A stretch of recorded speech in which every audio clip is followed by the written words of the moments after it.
Hello kids! It's your mom again! So right now, papunta kami ng airport sa Siem Reap, Cambodia because we are flying papunta na naman ng Vietnam. So kakatapos lang namin ito ng temple hopping for Siem Reap, which is very exhausting, and although exhausting siya, maganda ring matutunan mo yung history ng mga temples doon. So which is good na rin naman. Pero grabe lang good, very humid, mainit talaga. Checking in. Hi. You guys okay? Not really. Not really. Ming. It's near.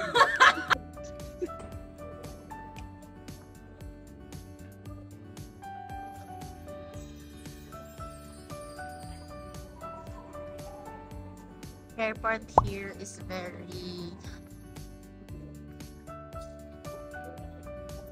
gamay tao. This is their airport, and we just went through the security check. That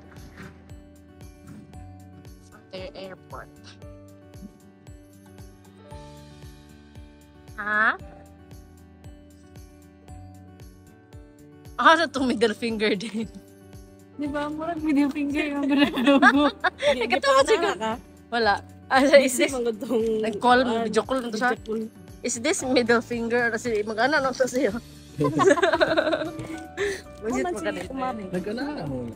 So, we're here at our gate. We're at gate 2 and kami lang ang tao, mga madi. Pero, wala mi dingan. Gutom na ka din. Wala lang na.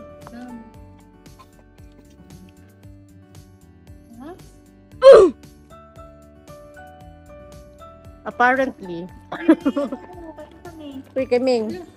Apparently, this isn't our gate. We're at gate 2. And the board says it's gate 10. Gate 10.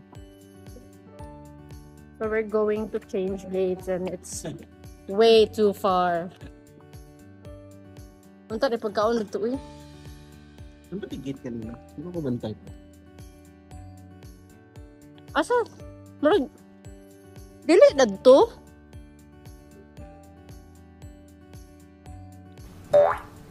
We're changing gates.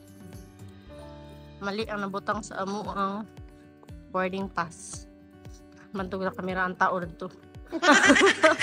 Dane, proud pa kayo kung kita rin tao nito. Kita rin yung tao. Gani. Kaya ra ni Momod. Kaya ra ni Momodagan. Manira to ba sila 10 minutes before flight. Waiting for me. Oh, baby man ako. Baby ko ni mo. I love you. Sabi ko lang.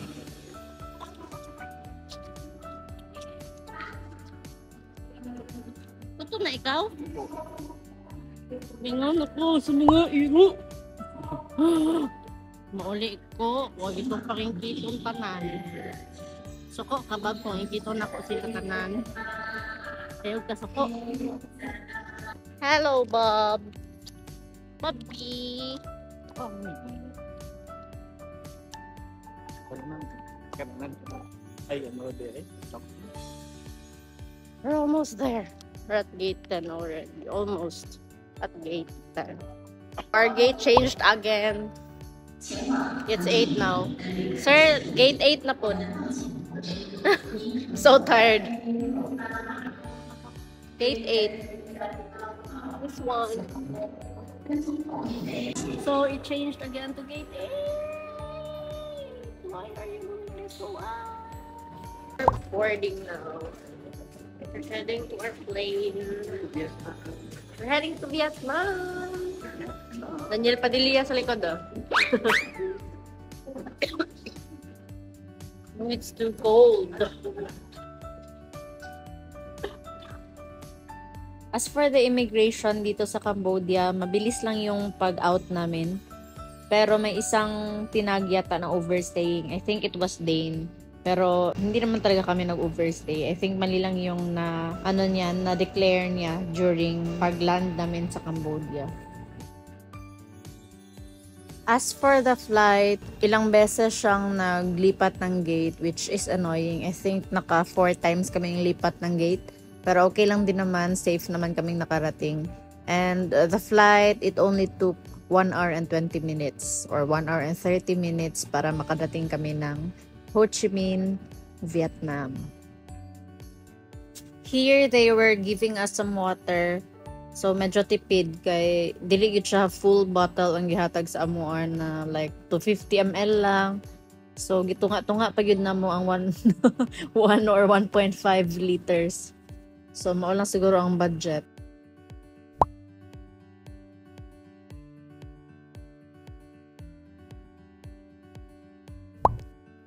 So, we finally landed. As mentioned, medyo mabilis lang. Parang Davao to Manila lang yung flight.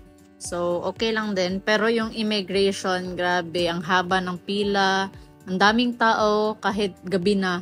So, grabe talaga. Mas lala pa siya kaysa sa Manila.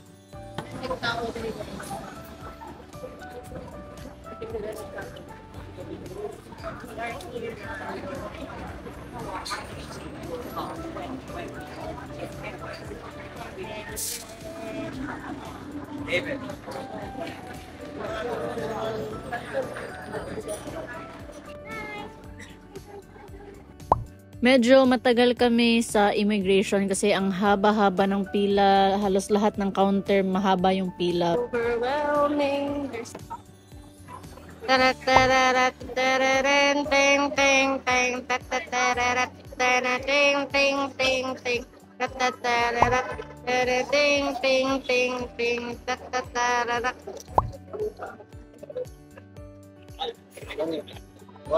we're following our feet. Sir Box. A lot of people here, even if it's already late at night. For some reason, this city is very alive. Better time.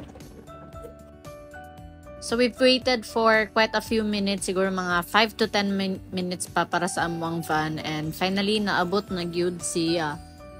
And here it is. Give me your passport. Passport. Passport. We're checking in. This is our hotel. This is the passport location. And this, we have shower here. It's like, then here's me. Very, very haggard na. What's it called? And then, this is just very small. So this is the bed. And then, Nani? you can literally see, but there's blind. Chill ka dire, higda. What?